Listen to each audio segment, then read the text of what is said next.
Hello everyone, आप सभी का स्वागत है एकलव्य स्टडी पॉइंट पे। आज मैं आप सभी को क्लास 12th हिंदी इलेक्टिव से जो आपका चैप्टर है सुमिरनी के मन के, ये करवाने वाला हूँ। इसकी इजी समरी होगी और साथ साथ आपको इसके फ्री पीडीएफ नोट्स भी दे दिए जाएंगे। लेटेस्ट वीडियो है 2025-26 के सिलेबस के अकॉर्डिंग। तो चलिए वीडियो को आगे बढ़ाते हैं। नोट्स आपको टेलीग्राम ग्रुप पे मिलेंगे @class12 ESP न्यू ग्रुप, ये आप ज्वाइन कर लेना। सारी पीडीएफ्स आपको मिल जाएंगी। लेटेस्ट जो भी अपडेट्स होंगे वो आपको मिलते रहेंगे। जितनी भी वीडियोस के लिंक हैं आगे से आपको यहीं पे मिलेंगी, ठीक है। तो आप टेलीग्राम चैनल ज्वाइन कर लेना। कोई क्वेरी होती है तो इंस्टाग्राम पे आप फॉलो कर सकते हैं, यूजर नेम है एकलव्य स्टडी पॉइंट। यहाँ पे आपको कोई भी क्वेरी होगी तो आप अपना मैसेज भेज सकते हैं। eklavyastudypoint.com हमारी वेबसाइट है। यहाँ पे आप जाके नोट्स पढ़ सकते हो, क्विज वगैरह देख सकते हो। क्लास वाइज यहाँ पे आपको ऑप्शंस मिल जाएंगे। तो सबसे पहले सुमिरनी के मन के में जो पहली शॉर्ट स्टोरी आती है वो बालक बच गया नाम से एक टाइटल है, वो है। तो आइए इसको समझते हैं आखिर इसमें है क्या। तो देखो इंट्रोडक्शन क्या है। बालक बच गया एक लघु निबंध है, एक छोटा सा ऐसे है, ठीक है। और इसमें यह बताया जाता है कि बच्चों को उनकी आयु के अनुसार ही शिक्षा दी जानी चाहिए। यानी कि जितनी उसकी एज हो बच्चे की, उसके अकॉर्डिंग ही आप उसको शिक्षा दो। ऐसा मत हो, मतलब ऐसा मत करो कि आप उसकी एज से ज्यादा ऊपर की शिक्षा आप उसको दे दो। उनका एक स्वाभाविक विकास होना बहुत जरूरी है। एक कुछ स्वाभाविक विकास बच्चे में, देखो कुछ स्वाभाविकता होती है। अगर कोई छोटा बच्चा है तो वो शरारती भी होगा, खेलकूद भी करेगा, पर ऐसा ना हो आप उसकी एज के अकॉर्डिंग ना जाकर उससे थोड़ा हाई लेवल का प्रेशर डाल दो। तो एक यहाँ पे एनवायरमेंट है, पाठशाला का वार्षिकोत्सव चल रहा था, काइंड ऑफ एक एनुअल डे का सीन है। और जो इस चैप्टर के लेखक हैं उनको भी पाठशाला के वार्षिक उत्सव पर आमंत्रित किया गया था। उनको भी इनविटेशन आया था कि जी आपको भी आना है। और वहां पर जो प्रधान अध्यापक हैं, जो प्रिंसिपल हैं, उनका 8 वर्ष का पुत्र भी आया हुआ था उस पूरे इवेंट में। मतलब प्रिंसिपल का 8 साल का एक बच्चा है, लड़का है, वो भी आया था। उस लड़के की आंखें सफेद थी और मुंह पीला था। और उसकी आंखें, जो उसकी दृष्टि है, जो उसकी निगाह है, वो धरती से ऊपर नहीं उठ रही थी, वो नीचे ही नीचे देखे जा रहा था, ठीक है। और लगातार उस बालक से प्रश्न पूछे जा रहे थे और वो उन प्रश्नों का रटे रटाए उत्तर दिए जा रहा था। यानी कि वो बहुत स्ट्रेस में था। लगातार उससे क्वेश्चंस किए जा रहे थे, वो अपनी आंखें उठा नहीं पा रहा था। और उससे ऐसे ऐसे क्वेश्चंस बैक टू बैक किए जा रहे थे और वो भी बैक टू बैक उन क्वेश्चंस का आंसर दिए जा रहा था, ठीक है। वो भी रटा और रटाया। कुछ ऐसे सवाल थे जो उसकी योग्यता से बहुत ऊपर के थे, उससे पूछे जा रहे थे। जैसे बालक से पूछा गया धर्म के 10 लक्षण बताओ, है ना, कि भाई धर्म के 10 लक्षण कौन से होते हैं। तो वो उसने सब सुना दिया। फिर उससे पूछा गया 9 रसों के उदाहरण बताओ, चाहे हास्य रस होता है, श्रृंगार रस होता है, जितने भी रस होते हैं उसके उदाहरण दो। भाई बच्चे ने सारे के सारे उदाहरण सुना दिए। फिर उससे पूछा गया पानी जो 4 डिग्री के नीचे शीतता में फैल जाता है उसका कारण क्या है। और उससे मछलियों की प्राण रक्षा के बारे में भी पूछा गया, ये उसने भी भाई ये भी बता दिया, ठीक है। ये जो पानी फैल जाता है, ठीक है, 4 डिग्री के नीचे जाके, इसका रीजन वो पूरा बता गया। A to Z उसने सब रटा हुआ था। मछलियों की प्राण रक्षा के बारे में भी उसने सब कुछ सुना दिया जो उससे पूछा गया। फिर उससे पूछा गया चंद्र ग्रहण का वैज्ञानिक समाधान क्या है, जो लूनर एक्लिप्स होता है, ठीक है, चंद्र ग्रहण पे सवाल पूछे गए। भाई उस बच्चे ने वो भी सुना दिया।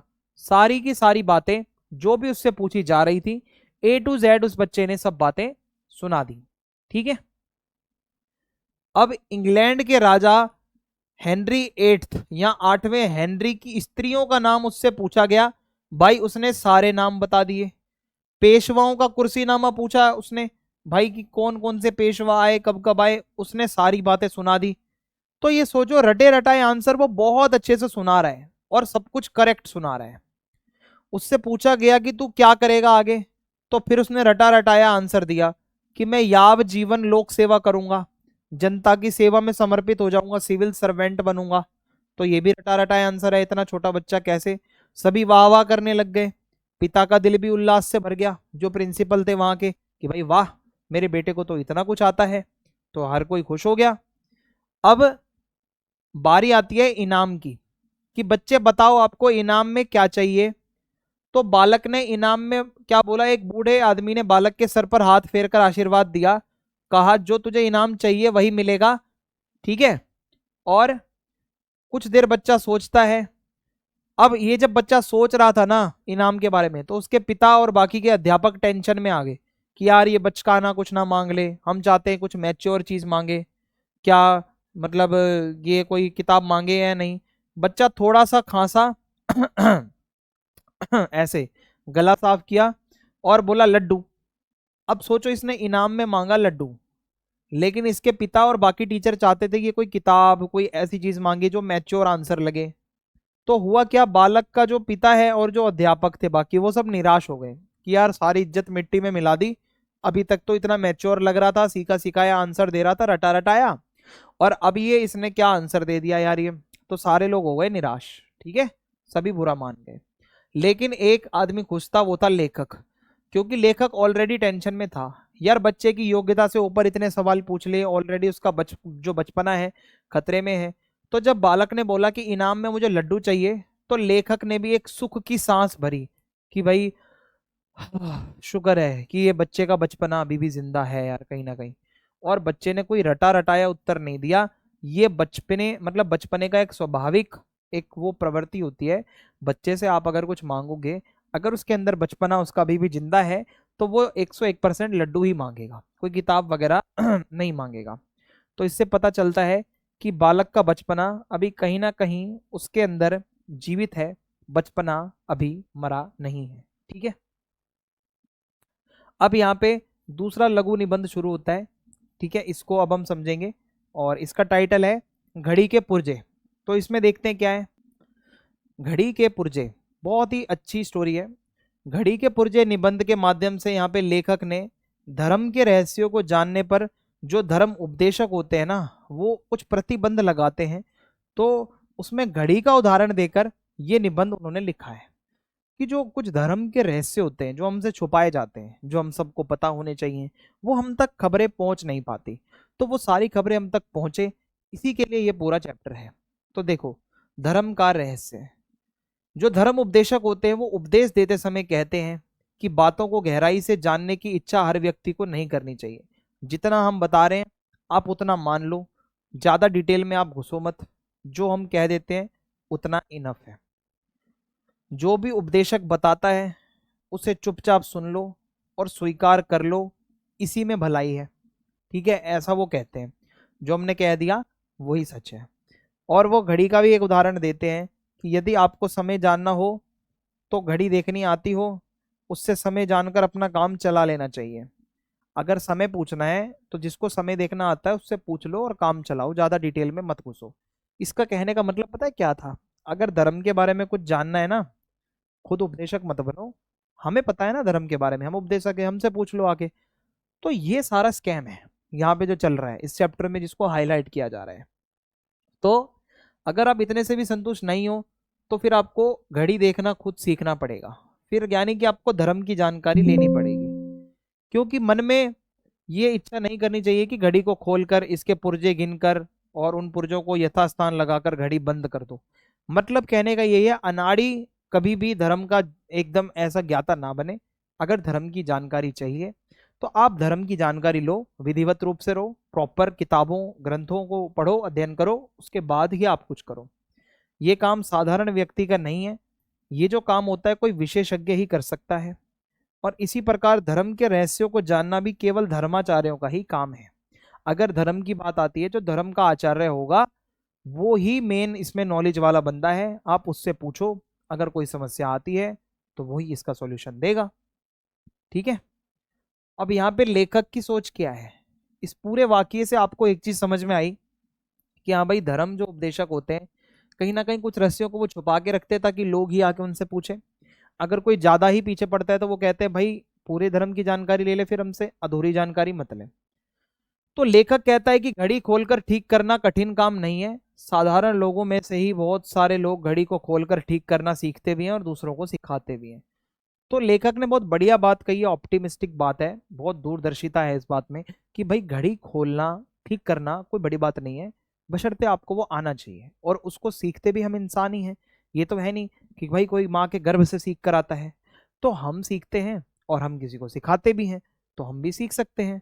इसी प्रकार जो धर्म आचार्य होते हैं उनको आम आदमियों को भी धर्म के रहस्यों की जानकारी देनी चाहिए, ताकि आम जनता, आम जनमानस को भी पता चले कि आखिर हमारे धर्म के रहस्य हैं क्या। और उनको जब पता चलेगा तभी वो उनका ज्ञान चक्षु खुलेंगे। तो धर्म का ज्ञान प्राप्त कर लेने के बाद कोई व्यक्ति धर्म के विषय में मूर्ख नहीं बन सकता।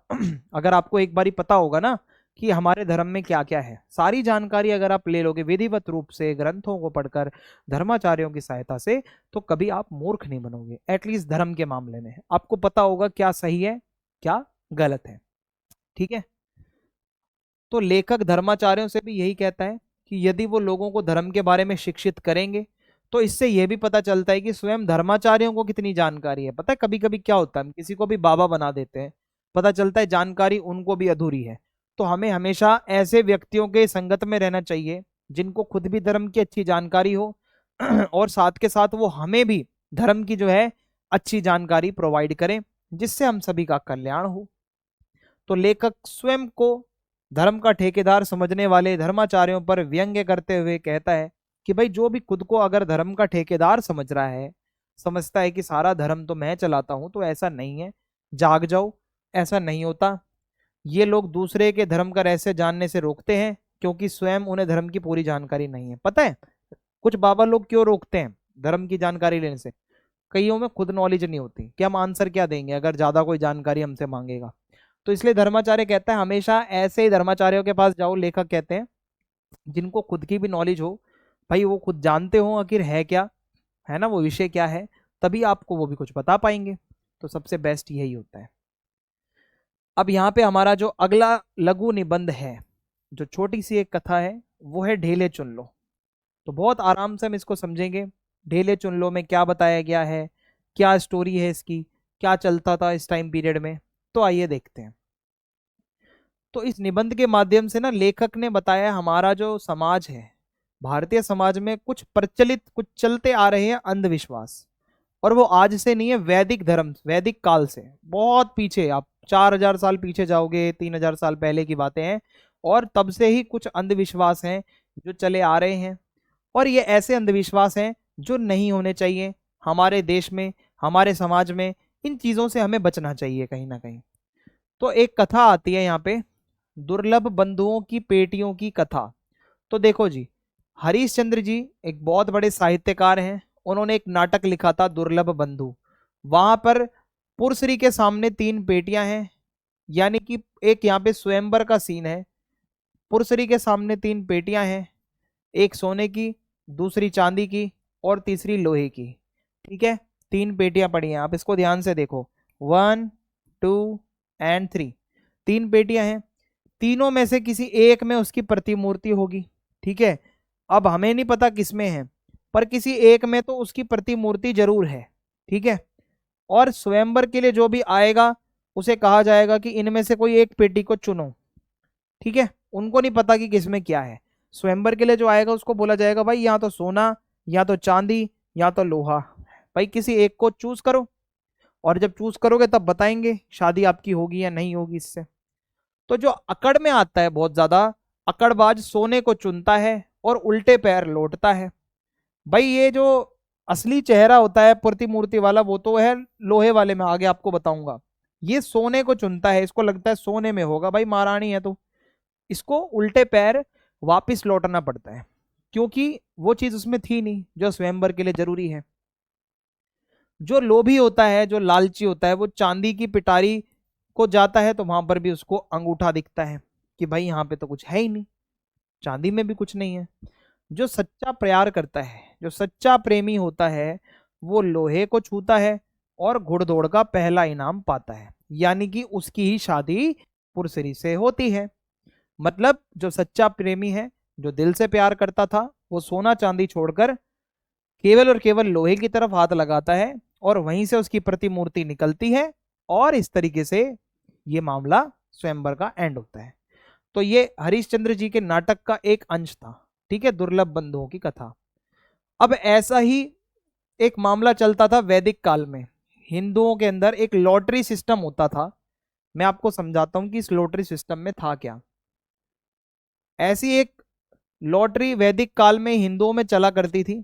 हिंदू क्या करते थे, जीवन साथी का चुनाव करने के लिए लॉटरी का यूज करते थे। बहुत पहले की बात है। और इसमें होता क्या था, आपको सुन के थोड़ी हैरानी होगी। इस लॉटरी में जो भी शादी करने के लिए इच्छुक जो युवक है, जो लड़का है, वो कन्या के पिता के घर जाता था। ठीक है भाई, अब इसको इंटरेस्ट है शादी करने में, ये लड़के की मतलब लड़की के पिता के घर जाएगा। ठीक है, स्नान करेगा, नहाएगा धोएगा, गाय भेंट करेगा, गौ भेंट, और कन्या के सामने बैठेगा और कुछ मिट्टी के ढेले उसके आगे रखेगा, है ना। ये मिट्टी का ढेला है। तो ये जो मिट्टी का ढेला है, इसमें हर जगह की मिट्टी है। कहीं खेतों की मिट्टी है, कहीं मसान की मिट्टी है। तो इस तरीके से यहाँ पे अलग अलग जगहों की मिट्टियां है। याद रखना ये मिट्टी कहाँ की है सिर्फ इस लड़के को पता है, इस लड़की को नहीं पता कि ये मिट्टी कहाँ से आ रही है। तो इन ढेलों को कहाँ से लाया गया था, ये केवल और केवल युवक को पता है। कन्या नहीं जानती कि भाई ये मिट्टी कहाँ से आ रही है, ढेला कहाँ का है या कहाँ का नहीं है, ये इनको नहीं पता। तो यदि कन्या युवक की इच्छा के अनुसार ढेला चुन लेती है तो युवक उसे अपना जीवन साथी बना लेता था। मान लो एक मिट्टी है, इसमें वेदी की मिट्टी है ना, जो हवन कुंड की मिट्टी है। मान लो ये लड़का ब्राह्मण है, इसको चाहिए कि भाई लड़की इस मिट्टी को उठाए, और लड़की ने वो मिट्टी अगर उठा ली तो इनका रिश्ता पक्का। अगर यही लड़का ब्राह्मण है, लड़की ने मसान की मिट्टी उठा ली, शमशान घाट की, तो रिश्ता कैंसल। दोबारा लड़का उस लड़की के घर पे भी नहीं जाएगा कभी भी, मैटर ही क्लोज हो जाएगा। वो दोबारा मतलब ही नहीं बनता कि वो मैटर खुले। तो इस तरीके से ये लॉटरी सिस्टम चलता था। तो ढेलों का चुनाव होता था। तो ढेलों का चुनाव करते समय यह माना जाता था कि यदि कन्या वेदी का ढेला उठा ले तो संतान वैदिक पंडित होगी। यानी कि हवन कुंड की जो मिट्टी आ रही है, वेदिका जो होती है, वहां से अगर कोई मिट्टी का ढेला आया है और उस ढेले को यदि उठा लिया जाए तो वो संतान जो होगी इनके आगे वो अच्छी पंडित संतान होगी।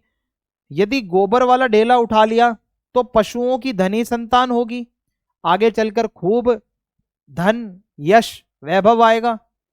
अगर खेतों की मिट्टी छू ली तो समझो जमींदार पुत्र होगा, आगे चलकर आपका बेटा जमींदार बनेगा, बड़े बड़े पैसे कमाएगा। तो इस तरीके से ढेलों का चुनाव हुआ करता था। और यदि गलती से मसान की मिट्टी को हाथ लगा दिया तो इसको माना जाता था अशुभ। ये बिल्कुल एक तरीके से गलत माना जाता था, और उस लड़की से फिर कोई रिश्ता करने के लिए बहुत टाइम बाद आता था। किसी को पता चल गया कि भाई हाँ उस लड़की ने मसान का जो वो है ढेला उठाया था, तो थोड़ा नाम खराब हो जाता था इससे। ये देखो ना कितना अंधविश्वास चलता था। परंतु ऐसा नहीं था कि मसान की मिट्टी छूने वाली कन्या का कभी विवाह ही नहीं होगा। ऐसा भी नहीं है कि परमानेंट बैन लग गया, जिसने मसान की मिट्टी छू ली उसकी अब शादी ही नहीं होगी। शादी हो सकती है, ठीक है, कन्या का कभी विवाह नहीं होगा, ऐसा नहीं है। यदि वही कन्या किसी अन्य युवक, फिर दोबारा कोई लड़का आएगा, वो दोबारा लड़का मिट्टी के ढेले रखेगा, अगर कन्या ने मसान की मिट्टी नहीं उठाई तो भाई उसकी शादी हो जाएगी उससे। बस मसान की मिट्टी वाले केस में थोड़ा सा मामला रुक जाता था। ठीक है, तो विवाह हो सकता था, हो जाता था, इस तरीके से है। तो ढेलों के आधार पर ये जो जीवन साथी का चयन है, ये आज के लोगों को कोरा अंधविश्वास लगता है ना। आपको भी लग रहा होगा यार ये कैसा अंधविश्वास है कि सामने वाले को आप केवल मिट्टी के ढेले के उस पर चुन रहे हो। ये तो एक पूरा का पूरा अंधविश्वास लग रहा है सुनने में भी। लेकिन लेखक का मानना है आज भी लोग ज्योतिष गणना, कुंडली तथा गुणों का मिलान करते हैं, तब शादी तय करते हैं। पूरी ज्योतिष गणना होती है। आज की डेट में तो भाई एस्ट्रोटॉक पे सब पूछा जाता है। इसके अलावा बहुत सारी कुंडलियां मिलाई जाती हैं, गुण मिलाए जाते हैं, तब जाकर वो शादी तय होती है। और लेखक मानता है ये सब अनुचित है, ये सब गलत है, ये अंधविश्वास है। शादी ऐसे तय नहीं होनी चाहिए, लेखक का मानना है। लोग आपस में एक दूसरे को जानते हो दोनों, और उसके बाद शादी होनी चाहिए, ऐसा लेखक का मानना है। तो लेखक की सोच क्या है भाई? लेखक का मानना है कि जो हमारे पास आज है उसी पर निर्भर होना अच्छा है, बजाय उस चीज के जिसकी हमें भविष्य में मिलने की उम्मीद है। यानी कि आप इस लालच में मत जियो कि भाई भविष्य में हमारी संतान जमींदार होगी, भविष्य में हमारी संतान पंडित होगी, भविष्य में मुझे कुछ और मिलेगा। इसके आधार पर आप ढेले चुनकर शादी का फैसला मत करो, ये बहुत ही गलत है, ये कोरा अंधविश्वास है। और भविष्य जो होता है वो अनिश्चित होता है, किसी को नहीं पता भविष्य के गर्भ में क्या है, भविष्य में क्या होने वाला है वो कोई नहीं जानता। पता नहीं वो वस्तु हमें मिले या ना मिले, पर आप इसकी लालच में आकर अपने जीवन साथी का चुनाव तो एटलीस्ट इस तरीके से ना ही करो तो अच्छा रहेगा। इसलिए भविष्य की अपेक्षा, भविष्य को छोड़कर आप थोड़ा वर्तमान पर विश्वास करो तो ज्यादा सही रहेगा। देख लो वर्तमान में कोई क्या कर रहा है, वर्तमान में क्या हिसाब किताब है, ये देखोगे तो भाई बेटर रहेगा, ऐसा लेखक का मानना है। ठीक है भाई, ये हमारी लघु कथा थी, शॉर्ट स्टोरीज थी, तीनों छोटी छोटी सी थी, हमने इसको कवर कर लिया है इसकी समरी को। और अगर आपको वीडियो अच्छी लगी है तो आप चैनल को सब्सक्राइब करें और वीडियो को लाइक करें, फीडबैक कमेंट बॉक्स में लिखें, वीडियो को ज़्यादा से ज़्यादा अपने दोस्तों के साथ शेयर करें और बेल आइकन को प्रेस करें ताकि आने वाले सभी वीडियोस के अपडेट्स आपको टाइम टू टाइम मिलते रहें। जय हिंद, जय भारत, मिलते हैं नेक्स्ट वीडियो में।